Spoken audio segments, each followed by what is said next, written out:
Here I come! Fuck. How come is this girl touching me? That's gross. Upon the release of Dragon Ball Super Superhero, I was wondering, why not? How about taking a look back at the latest release, but also the past 20 movies? Okay. I know I already did that more than once, but the thing is, I never got to finish that series to begin with, because who knows the actual reason. After all, it's been 2 years and my standpoint on a few movies might have changed. On top of that, I guess I'd better analyze one movie at a time, since it would be easier to discuss both pros and cons without assigning a proper context. More or less like the Nostalgia Critics Disney December back in the day, but without being December yet. So I suppose this new series shall be named Dragon Ball Fall, because we are in October. Disclaimer, I will be covering theatrical films exclusively, therefore there won't be any OVAs or TV specials. So such a pity I won't get to destroy episode of Bardock, but hey, there is a time and place for destruction and I'm sure not to miss any opportunity. So please support and join this one hell of a ride, because this is Dragon Ball Fall. Of course, let's start with the theatrical debut entitled The Legend of Shenlong, which is a partial retelling of the events of the Pilaf arc, featuring the main cast, albeit with some differences. It was released on December 20th, 1986, after Goku began his fight against Son Gohan in a manga and between episodes 43 and 44 of the anime adaptation.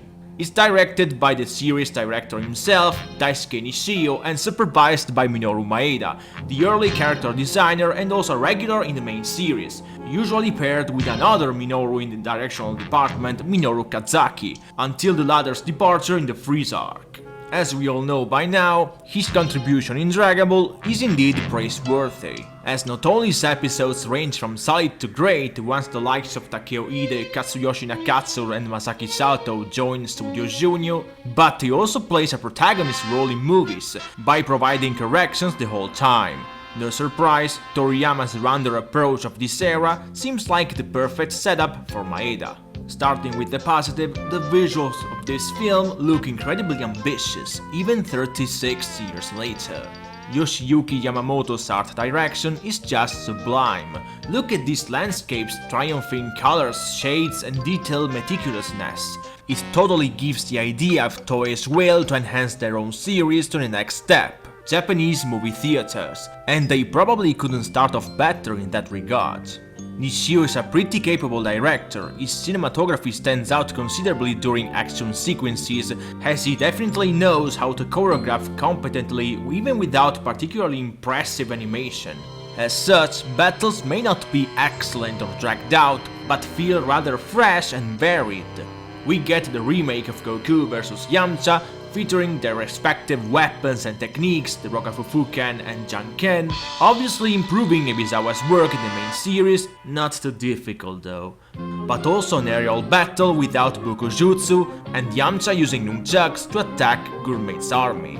Speaking of the animation, even though the staff mostly includes regular animators like Ebizawa, Katsumi Aoshima, Masayuki Uchiyama and Tomikichi Takeuchi, at the very least, crucial scenes get to be assigned to the most capable men, like Nakatsuru handling Muteroshi's maximum power Kamehameha, easily the movie highlight, and more slice-of-life bits are assigned to so-called quantity animators like Ebizawa, who animates a good chunk of Goku's introduction and interaction with Bulma, or Aoshima during the Oolong segment.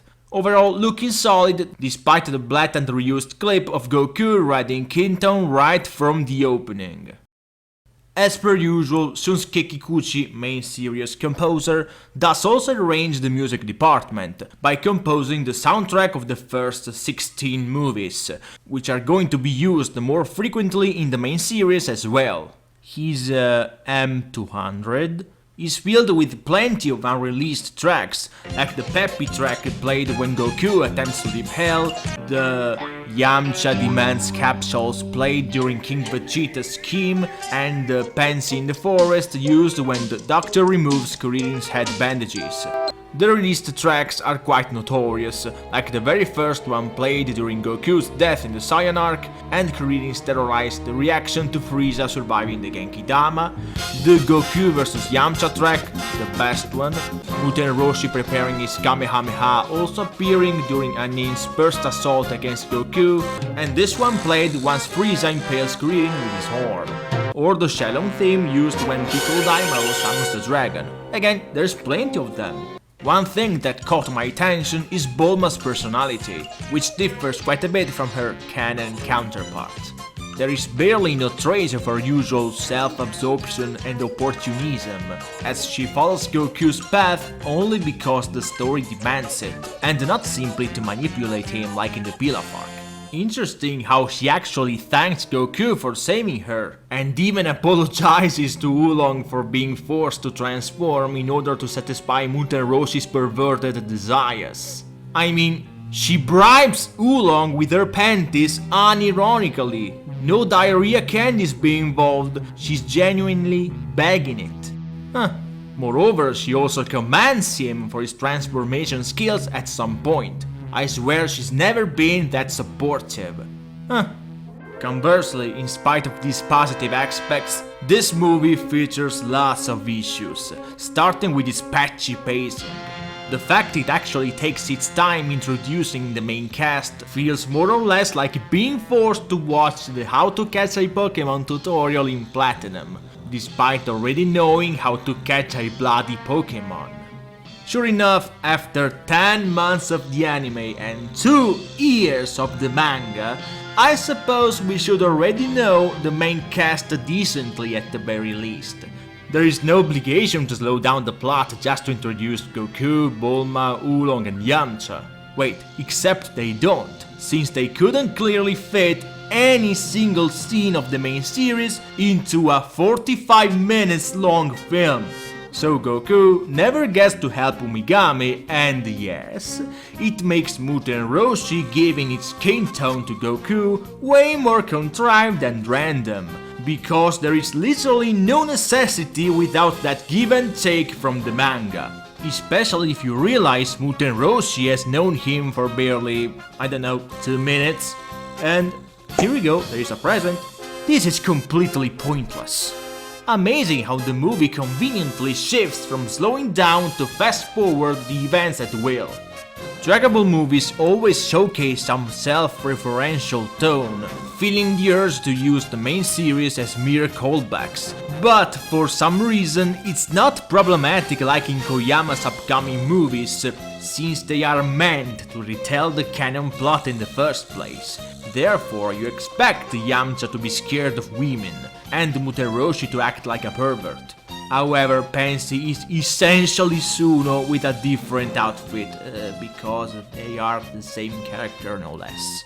And their father's design would also be recycled in a filler episode after Ma Junior's birth.